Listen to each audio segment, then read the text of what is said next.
We're going to get through all of them. I've got 5 more minutes, and there's only one left. And then the man who picks the questions needs to be ready, because the cherry on top of this ice cream sundae is you get the last question.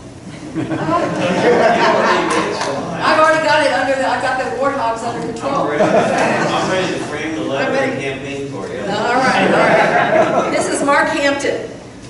With the president's rhetoric towards Mexico and Canada, do you see a possibility of ending NAFTA? As an agricultural state, we benefit from NAFTA, and harming that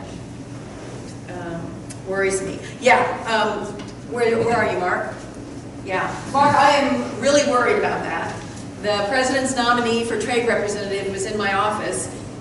We were having a conversation before his confirmation hearing. So he was going on about NAFTA and what a bad deal it is for us, and I said, well, you know, I'm a little worried about my producers. I'm a little worried about my corn growers and my ranchers and all of my agricultural community. And I said, we're a pretty big agricultural state. And he looked at me and he said, well, you should be. And I'm like, well, that's not the answer I was looking for. I was looking for reassurance. Sonny Perdue, I mean, I'm told that Sonny Perdue actually stopped them. They were just going to tear it up. And Sonny Perdue did an emergency call into the White House and said, you can't do this. This is terrible for agriculture. I mean, people need to realize our #1 export is Canada, and our #2 is Mexico. And think what it would do to Missouri's economy if all of a sudden we're in a trade war as it relates to our agricultural products, because that's where they're going to hit us. They're going to hit us in ag, because that's where it's going to hurt us the most.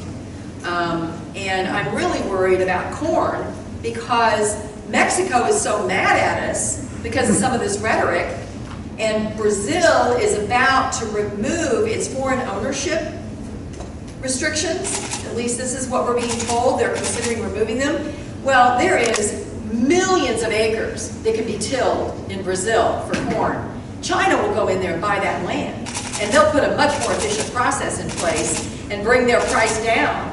And if it's close, Mexico's going to buy their corn from Brazil. It's just going to happen. So for every action in trade, there is a reaction in trade. That's why you've got to be really careful. Now, I'm hopeful that the president negotiates great bilateral deals for us.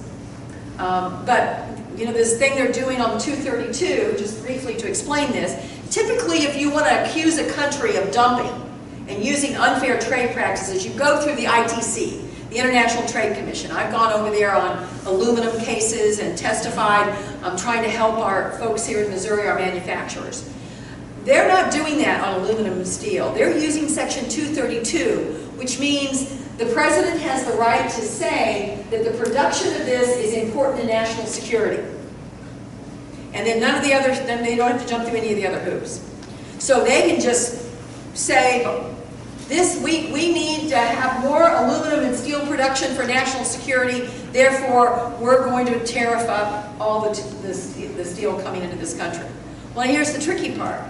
We're only getting 6% of our steel from China. We're getting, the most steel we're getting is from Canada. So if we, first of all, if they carve out Canada, watch for that. That means it doesn't really not going to do much, because we only get 6% from China. But if they don't carve out Canada, how's Canada going to react? Probably with softwood. We can't get enough softwood to build houses in Missouri right now. A third of all the home builders told me a third of the wood they're building to build homes right now is coming from Canada. If that price goes up, guess what goes up? The price of homes.